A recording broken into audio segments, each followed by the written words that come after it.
Hello नमस्कार साथियों, स्वागत और अभिनंदन करूंगा आज के इस वीडियो के अंदर। और आज के इस वीडियो के अंदर मैंने जैसा कि आप सभी को पहले बताया था कि हम बात करेंगे राजस्थान आर्ट एंड कल्चर के अंदर, राजस्थान कला और संस्कृति के अंदर हम बात करेंगे प्रमुख मेलों की। जैसा कि मैंने आप सभी को बताया था, प्रमुख मेलों के अंतर्गत हम देखें तो मैं टॉपिक वाइज आपको एक एक मेले पर बात करेंगे और एक एक मेले को मैंने करवाने की कोशिश करूंगा आप सभी को। यानी मेले को कहते हैं फेयर, FAIR, है ना। थोड़ा अंग्रेजी जो है मेरी वीक है, गरीब है, कोई बात नहीं, आप समझ सकते हैं। हम बात करें मेलों की, और मेलों को मैंने बताया था किस टाइप से हमें पढ़ना है। शुरुआती मैंने एक बेसिक बनाया था मेले का इससे पहले वाले वीडियो के अंदर, और इससे पहले वाला वीडियो भी आपने अगर नहीं देखा है तो पहली बात देख लिया होगा, और नहीं देखा तो आप देख लेना, नो प्रॉब्लम, कोई बात नहीं है। इसके बाद दोस्तों हम बात करेंगे मेलों में माह के अकॉर्डिंग कैसे पढ़ा जाए, यानी माह के अकॉर्डिंग किस माह में कौन सा मेला आता है, हम इस तरीके से इस चीज को कवर करेंगे। माह के अंदर सबसे पहले कौन सा महीना आता है सर, कौन सा महीना आता है? चैत्र का महीना आता है, चैत्र महीना। उसके बाद में हम बात करेंगे बारी बारी से जो 12 महीने आते हैं, जिस तरीके से बता दूं, जिस तरीके से हम बात करते हैं इंग्लिश महीनों की, यानी जो माह होता है ना, महीना, ये महीना भी अपने आप में 2-3 तरीके से होता है। हम बात करें इंग्लिश के अंदर जैसे जनवरी से लेकर और JAN जनवरी से लेकर हम बात करेंगे दिसंबर तक, ये इस तरीके से मेले होते ही होते हैं।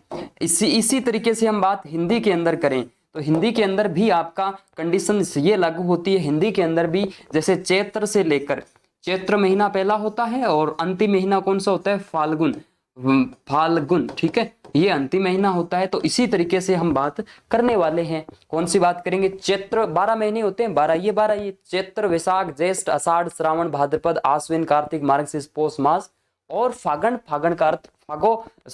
के अंदर फाग या फिर फाल्गुन, एक ही बात है, नो प्रॉब्लम सर। चलिए आगे हम बात करेंगे। जैसे ये मैंने लिख रखा है अपने आप में, आपका कोई टाइम खराब नहीं होगा, सीधा सीधा आपको स्क्रीनशॉट लेना है और उसके बाद में चलते आपको याद भी करवा दूंगा और लिख भी लेना। सबसे पहला महीना, एक बात और यहां से आप देखना, सबसे एक बात और देखना, महीना जो होता है ना, यहाँ मैं ये बेसिक बात बता रहा हूं, आप कंफ्यूज मत होइए, ठीक है। इसके अंदर क्या करते हैं, जो महीना होता है, मान लीजिए कोई सा भी महीना हो, इसका प्रथम दिन होता है, ये इसमें 2 पक्ष होते हैं, पक्ष 2 होते हैं, एक तो कृष्ण पक्ष होता है और एक होता है शुक्ल पक्ष। क्योंकि ये बात मैं आपको पहले ही बता दूं, क्योंकि ये बार बार आगे आएगी, शुक्ल पक्ष। थोड़ा सा ढंग से लिख देता हूं क्योंकि इंपॉर्टेंट बात है। महीना, मान लीजिए ये चैत्र का महीना है, इस चैत्र के महीने में 2 पक्ष होंगे आपके, ठीक है, 2 पक्ष। और इन 2 पक्षों की बात करेंगे हम, तो पहला पक्ष मैं आपके सामने लेता हूं कृष्ण पक्ष, ठीक है, कृष्ण पक्ष। और इसी के अंतर्गत हम लेता हूं शुक्ल पक्ष, शुक्ल पक्ष। ये अपने आप में 2 तरीके होते हैं, ठीक है, एक कृष्ण पक्ष, एक शुक्ल पक्ष। इसी को सुदी बोल देते हैं, सुदी इसी को बोल देते हैं बदी, लेकिन कोई लेना देना नहीं हमें लेना देना ये होता है कि कृष्ण पक्ष का जो पहला दिन होता है उसको तो बोला जाता है प्रथम, लेकिन इसका जो अंतिम दिन होता है वो होता है अमावस्या, ठीक है, अमावस्या होता है। और इसकी बात करें कृष्ण शुक्ल पक्ष की, इसमें होता है अंतिम दिन जो होता है पूर्णिमा। कौन सा दिन होता है भाई? पूर्णिमा होता है। पहला दिन तो प्रथम होता ही है, चैत्र शुक्ल प्रथम या प्रतिपदा, चैत्र कृष्ण प्रतिपदा या ऐसा कुछ, ठीक है। लेकिन अंतिम दिन और पहला दिन आपको याद रखना है। कहीं ना कहीं अगर मैं मानूं कि पहला माह चैत्र होता है, तो कहीं ना कहीं आपके दिमाग के अंदर एक बात जरूर आ चुकी है कि चैत्र कृष्ण एकम अगर आ गई, मान लीजिए एकम आ गई या प्रतिपदा आ गई, तो ये साल का प्रथम दिन माना जाएगा, यानी पहला दिन, यानी साल यानी वर्ष का पहला दिन। कौन सा? वर्ष का फर्स्ट डे। कौन सा डे भाई? First day. लेकिन सर अंतिम दिन कौन सा होगा? अंतिम दिन अंतिम माह का अंतिम दिन हो जाएगा। कौन सा? मैं लिख देता हूं फाल्गुन। कौन सा भाई? फाल्गुन या फागण, ठीक है, फाल्गुन या फिर फागण की बात करेंगे दोस्तों, तो यहां अंतिम दिन जो होता है वो होता है आपका पूर्णिमा, ठीक है, पूर्णिमा, ये माना जाएगा अंतिम दिन।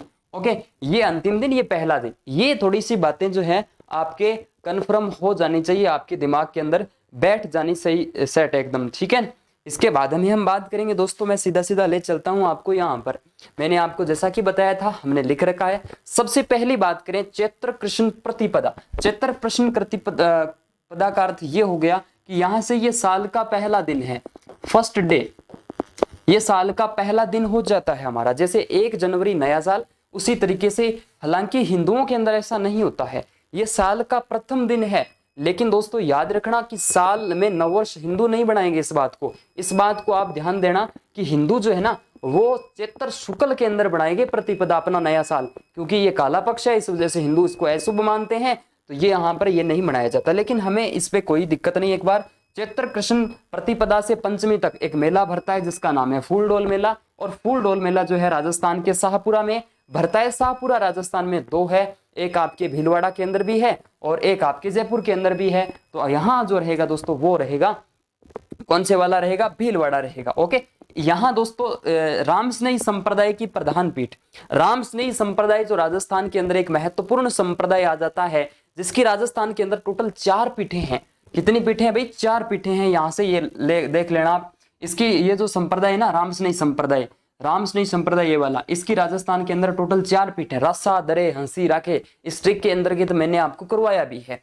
रामस्नेही संप्रदाय की वार्षिक उत्सव मनाया जाता है, वार्षिक महोत्सव मनाया जाता है इसका, कौन सा, फूलडोल मेले के अंदर, ठीक है। तो यहाँ रामस्नेही संप्रदाय, रामचरण जी, इसके मंदिर को रामद्वारा, इसके प्रधान पीठ को रामद्वारा कहा जाता है। इस बहुत सी बातें हैं इसकी जो एग्जाम के अंदर पूछ ली जाती है। कौन सा मेला है, फूलडोल मेला है। लेकिन सर हमने अगर फूल को हटा दें या फूल तोड़ दें तो पीछे क्या बचता है, डोल। और डोल मेला भरता है राजस्थान के 12 जिले के अंदर भरता है। कौन सा मेला भाई, डोल मेला। चलिएगा सर यहां तक ठीक है। अब बात करें चैत्र कृष्ण पंचमी तक, तो हमने पढ़ा कि ये मेला भरता है, ठीक है, इतने दिन तक भरेगा। लेकिन हम बात करें दोस्तों चैत्र कृष्ण प्रतिपदा से लेकर दसवीं तक कौन सा मेला भरता है, धनोप माता का मेला। और धनोप माता का मेला राजस्थान के अंदर कहाँ भरता है, धनोप गांव। और धनोप गांव राजस्थान के अंदर कहाँ है, भीलवाड़ा जिले के अंदर आ जाता है राजस्थान के। ये प्रश्न आया भी था हाल ही के अंदर, कोई एग्जाम हुआ था उसके अंदर, आप बता देंगे कमेंट के अंदर कौन से एग्जाम के अंदर इस प्रश्न को हाईलाइट किया गया है, नॉर्मल सी बात है।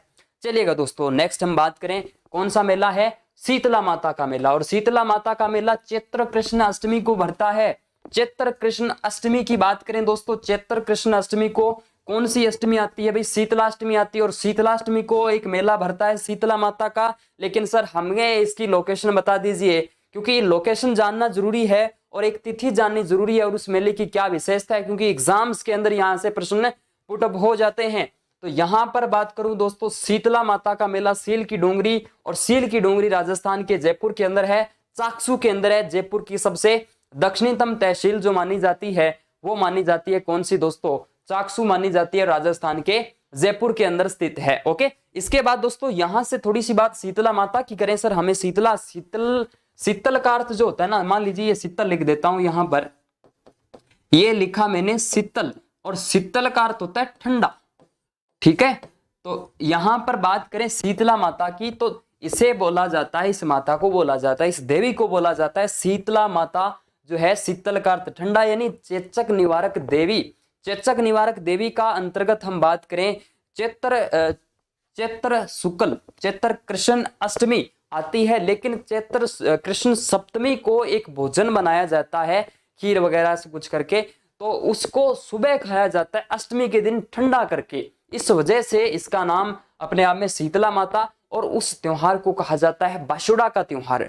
बाशुड़ा का त्योहार मनाया जाता है। सुहाग की देवी के रूप में इसकी मान्यता है। बांझ स्त्रियां हैं उनको संतान प्राप्ति होती है यहाँ से। और सील की डोंगरी के अंदर खेजड़ी वृक्ष के नीचे पूजा इसकी की जाती है, देवी की जाती है। और सील की डोंगरी, जैसे सील की पूजा की जाती है तो कहते हैं कि खंडित प्रतिमा एकमात्र ऐसी देवी है। लेकिन मैं पीछे गया भी था सर, और हम गए थे तो आपने देखा भी होगा वीडियो, तो ऐसा कुछ तो नहीं है भी, ना तो खेजड़ी वृक्ष मैंने वहां देखा, वीडियो भी बना रखा है हमने वैसे, क्योंकि डॉक्यूमेंट्री शूट हुई थी पूरी तो वहां इस दौरान। इसके अलावा दोस्तों हम बात करें खेजड़ी वृक्ष के भी नहीं है, और खंडित प्रतिमा भी ऐसा कुछ नहीं है, दूध वगैरह वहां चढ़ाया जाता है। और कुम्हार जाति जो है अपने आप में पूजा करती है, और स्वाई माधो सिंह की बात करें, मंदिर का निर्माण करवाया था। साथ ही साथ बारादरी भी है, एक खूबसूरत जो नज़ारा वहां से देखने को मिलता है, गोलेराव तालाब, ऐसा कुछ मतलब पहाड़ी पे बना है, एक सील पे बना है, तो इस वजह से शीतला माता की बहुत सी बातें हो चुकी है। इसी अष्टमी को ही कौन सा मेला भरता है? ऋषभ देव जी का मेला कल्ला जी, केसरिया नाथ जी, और केसरिया नाथ जी का मेला भरता है धुलेव के अंदर, और धुलेव राजस्थान के उदयपुर डिस्ट्रिक्ट के अंदर, मेवाड़ प्रदेश की हम बात करते हैं। हिंदू जैन सद्भाव का मेला माना जाता है, कौन सा? ये वाला मेला। तो इसके बाद में यहाँ पर भोग जो लगाया जाता है वो ओनली फॉर केसर का ही लगाया जाता है, मिठाइयां वगैरह नहीं चढ़ाई जाती। एक मंदिर आता है जहां अफीम और केसर चढ़ाई जाती है, कौन सा मंदिर है वो? आप कमेंट के अंदर जरूर बताना, याद रखना, ठीक है। इसके बाद में हम बात करें दोस्तों चैत्र कृष्ण एकादशी। चैत्र कृष्ण एकादशी का अर्थ होता है 11 ना, 11 10 के बाद में 11 आती है ना, तो 11 की बात हम करेंगे, ठीक है। तो यहां से आप देखिए कि जोहर मेला भरता है। जोहर मेला राजस्थान के अंदर चित्तौड़गढ़ में भरता है। चित्तौड़गढ़ की हम बात करें तो जोहर मेला यहां से भरता है। चित्तौड़गढ़ के अंदर कौन सा मेला भरता है भाई? जोहर मेला भरता है चित्तौड़गढ़ में। चित्तौड़गढ़ में कौन सा मेला भरता है? जोहर मेला भरता है, याद रखना। चैत्र कृष्ण एकादशी को जोहर मेला राजस्थान की चित्तौड़गढ़ में भरता है। सीधा सीधा प्रश्न यहां से बन जाता है। इसके बाद में हम बात करें चैत्र अमावस को, मैंने कहा था ना जो कृष्ण पक्ष होता है ना, महीने का कृष्ण पक्ष, उसके अंदर अमावस आती है जो कि अंतिम दिन माना जाता है। इसके बाद में हम बात करें इसी दिन घोटिया अंबा का मेला भरता है, घोटिया बोरीगामा बांसवाड़ा के अंदर घोटिया अंबा का मेला, ठीक है। और आदिवासियों का ये दूसरा कुंभ माना जाता है। सर आदिवासियों का पहला कुंभ या आदिवासियों का कुंभ कौन सा है? ये माना जाता है बिणवेश्वर मेला। कौन सा मेला? बिणवेश्वर मेला। बिणवेश्वर मेला राजस्थान में कहां भरता है? डूंगरपुर के अंदर। माघ पूर्णिमा को भरता है, वो आगे बात करेंगे। माघ पूर्णिमा को डेल्टा की मल्लिका जिसे कहा जाता है, मर्त आत्माओं का मुक्ति स्थल, आदिवासियों का कुंभ जिसे कहा जाता है ना, सोमाही जाखम के त्रिवेणी संगम पर जो मेला भरता है वो कौन सा है? आदिवासियों का कुंभ जिसे कहा जाता है। और भी बहुत है, आदिवासियों के अर्ध कुंभ है, आदिवासियों का अर्ध कुंभ भी है, इसके अलावा बहुत से हैं आदिवासियों से रिलेटेड है। इसके अलावा दोस्तों एक सहरिया जनजाति का कुंभ है, ऐसा बहुत से आते हैं, ठीक है। मैंने और भी तरीके से उनको करवा रखा है, टेलीग्राम पे, व्हाट्सएप पे आपको मैंने सेंड भी कर रखा है। चैत्र शुक्ल तीज। चैत्र शुक्ल तीज, तीज का अर्थ तृतीया से लिया गया है, यहां से तृतीया है, ये तृतीया लिख देता हूं। तीज का अर्थ तृतीया ही होता है। और तृतीया की बात करें हम दोस्तों, एक मेला भरता है गणगौर का मेला। और गणगौर का मेला राजस्थान के अंदर 2 जगह का प्रसिद्ध है। गणगौर का अर्थ जो होता है, गण का अर्थ होता है शिव और गौर का अर्थ होता है पार्वती। शिव और पार्वती जी की यहाँ से पूजा की जाएगी। इसके अलावा दोस्तों ये जयपुर और उदयपुर का प्रसिद्ध है, और हिंदुओं का ये लोक मेला अपने आप में माना जाता है, हिंदुओं का लोक मेला है। इसके अलावा दोस्तों यहाँ से अगले हम बात करें चैत्र शुक्ल अष्टमी। अब देखो दोस्तों, चैत्र कृष्ण अष्टमी जब आई थी तो हमने शीतला माता की पूजा की थी, शीतला अष्टमी थी। लेकिन यहाँ पे हम बात करेंगे शुक्ल पक्ष की, और शुक्ल पक्ष के अंतर्गत देखो शुक्ल पक्ष ये स्टार्ट हुआ था, यहाँ से हमने शुक्ल पक्ष को स्टार्ट कर लिया था। शुक्ल पक्ष पहला दिन तो कुछ त्योहार नहीं है, लेकिन हम बात करें यहाँ से जो शुक्ल पक्ष था ना, चैत्र शुक्ल पक्ष, वहां से हमने हिंदुओं का नव वर्ष मनाया था, नव स्तरंत, ठीक है, नव वर्ष मनाया था, पहला दिन नया साल। लेकिन चैत्र शुक्ल अष्टमी की जब भी हम बात करेंगे दोस्तों, चैत्र शुक्ल अष्टमी, शुक्ल पक्ष हमारा स्टार्ट हो चुका है, सुधी हमारी स्टार्ट हो चुकी है, तो यहां से मेला भरता है केला देवी का मेला। और केला देवी का मेला कहां पर भरता है? राजस्थान में करौली जिले के अंदर, लगभग 24 किलोमीटर दूर है राजस्थान के करौली से, प्रॉपर करौली से देखा जाए तो। और केला देवी का मेला वैसे स्टार्ट हो जाता है, ये शुरू होता है एकम से लेकर 10वीं तक ये मेला भरता है। लेकिन मेन मुख्य जो मेला भरता है ना, वो इस तिथि को भरता है। किस तिथि को? चैत्र शुक्ल अष्टमी को भरता है राजस्थान के अंदर, करौली जिले के अंदर। करौली के अंदर बात करें दोस्तों, है ना, करौली के अंदर। और हम बात करेंगे इस मेले में, ये प्रसिद्ध लक्खी मेला माना जाता है। राजस्थान का सबसे प्रसिद्ध लक्खी मेले की बात करें दोस्तों, तो ये केला देवी का मेला है। लेकिन एक प्रश्न और आता है, कंफ्यूज होना मत है, आपको कंफ्यूज होने नहीं दूंगा। प्रश्न आप ध्यान देना दोस्तों, आप अगर ऐसा प्रश्न आ जाए ना आपके सामने कि संख्या की दृष्टि से राजस्थान का सबसे बड़ा लक्खी मेला कौन सा है, सबसे पहले आपको जानकारी यह होनी चाहिए कि लक्खी मेले का अर्थ होता क्या है। लक्खी मेले का अर्थ होता है कि जिसमें लाखों श्रद्धालु आए, और लाखों श्रद्धालु आने का मतलब यह है कि राजस्थान के अंदर एक मेला भरता है रामदेव जी का मेला। रामदेव जी के मेले में बहुत लाखों के अंतर्गत भीड़ होती है, लाखों श्रद्धालु आते हैं उस मेले के अंदर। तो इस वजह से आपसे अगर प्रश्न पूछा जाए यहाँ से रामदेव जी का मेला, जिसे मारवाड़ का कुंभ भी कहा जाता है। ठीक है, मारवाड़ का कौन सा कुंभ कहा जाता है? मारवाड़ का कुंभ कहा जाता है रामदेव जी का मेला। रामदेव जी का मेला जो है ना, ये माना जाता है संख्या की दृष्टि से सबसे बड़ा लक्खी मेला। यहां से लिख लेना नोट लगा के, संख्या की दृष्टि से, संख्या की दृष्टि से, संख्या की दृष्टि से, दृष्टि से राजस्थान का सबसे बड़ा मेला, सबसे बड़ा मेला, इस प्रश्न को नोट करना।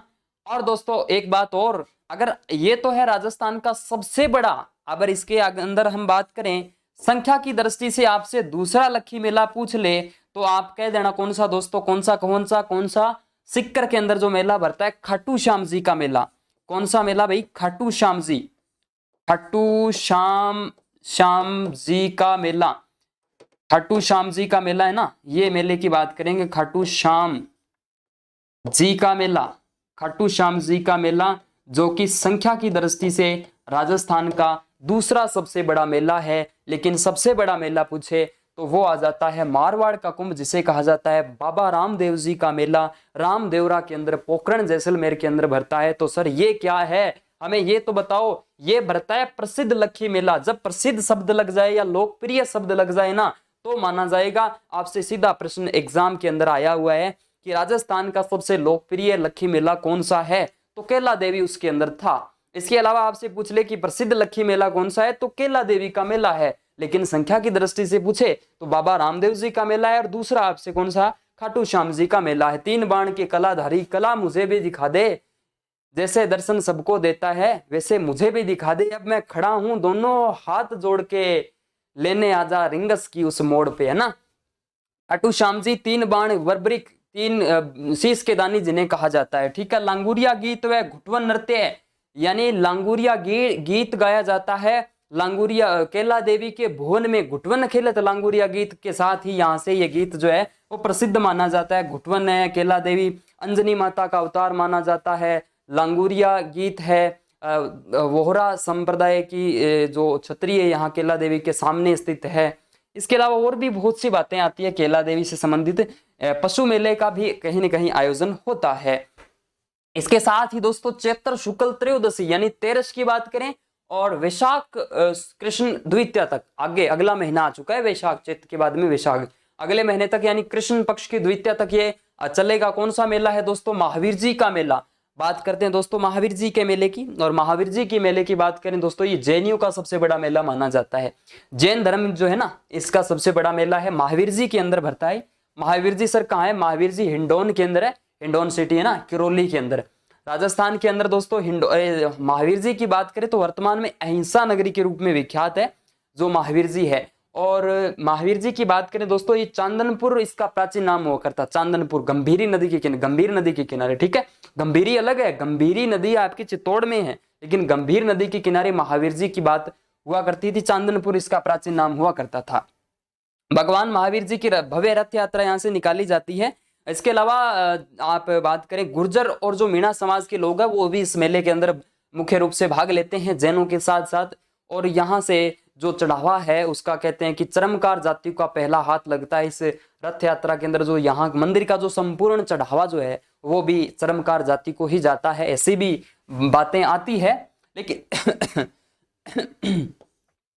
इसके बाद में हम बात करें दोस्तों चैत्र पूर्णिमा की। चैत्र पूर्णिमा की बात करें दोस्तों, हनुमान जयंती आती है। अच्छा, आज हनुमान जयंती है। चैत्र पूर्णिमा की जय बालाजी महाराज की जय हो। तो चैत्र पूर्णिमा को हनुमान जयंती। और मेहंदीपुर बालाजी की बात करें, मेहंदीपुर बालाजी मतलब दौसा के अंदर, भूतों के थानेदार, भूतों का मंदिर जिसे कहा जाता है ना, भूतों का गांव कुलधरा, भूतों का मंदिर ये, और भूतों का किला भानगढ़। इसके अलावा साला यानी राजस्थान के अंदर बालाजी के जितने भी मंदिर है वहां पर भरेगा ही भी। चैत्र पूर्णिमा को हनुमान जयंती है, आज हनुमान जयंती है, तो यहाँ पे मेला भरता है। सालासर में अलग अलग हनुमान जी के मंदिर बने हुए हैं, कहाँ कौन सा, लेकिन सालासर बालाजी ये जो अपने बाल प्रतिमा के साथ वो आपके कहाँ पर आ जाते हैं, इच्छापूर्ण बालाजी जिन्हें कहा जाता है, वो राजस्थान के सुजानगढ़ के अंदर आ जाते हैं। सॉरी, सुजानगढ़ सरदार से रोड जो है ना वहां पर, चूरू जिले के अंदर। इसी के साथ चैत्र पूर्णिमा को राजस्थान के अंदर एक मेला और संपन्न होता है, चैत्र मेला। चैत्र माह में चैत्र मेला है, ये सिंधी समाज का मेला माना जाता है, अमरपुरा जयपुर के अंदर भरता है ये भी आप नोट कर लेना। इसके बाद दोस्तों यहाँ से इतने ही ये चैत्र माह के मेले हमने करने की कोशिश की है। ये चैत्र माह के मेले थे, हमने कौन से मेले किए, अभी चैत्र माह के मेले हमने किए हैं। चैत्र माह के मेले सभी का आप स्क्रीनशॉट ले सकते हो दोस्तों, ये जैसे मैंने करवाया है ये आपका स्क्रीनशॉट ले सकते हो, मैं साइड में खड़ा हूँ, ठीक है। ये सारी बातें आप नोट कर सकते हो, फिर इसका ले सकते हो, ये भी आप कर लीजिएगा। इसके बाद में ये है, इसका भी आप ले सकते हो। इसके बाद में हम बात करेंगे ये, इसका भी ले सकते हो। इसके बाद में ये है, ये हमने लास्ट के अंदर देखा है। तो ये सारी बातें हमने क्या कर ली है दोस्तों, चैत्र माह के मेले से संबंधित की है।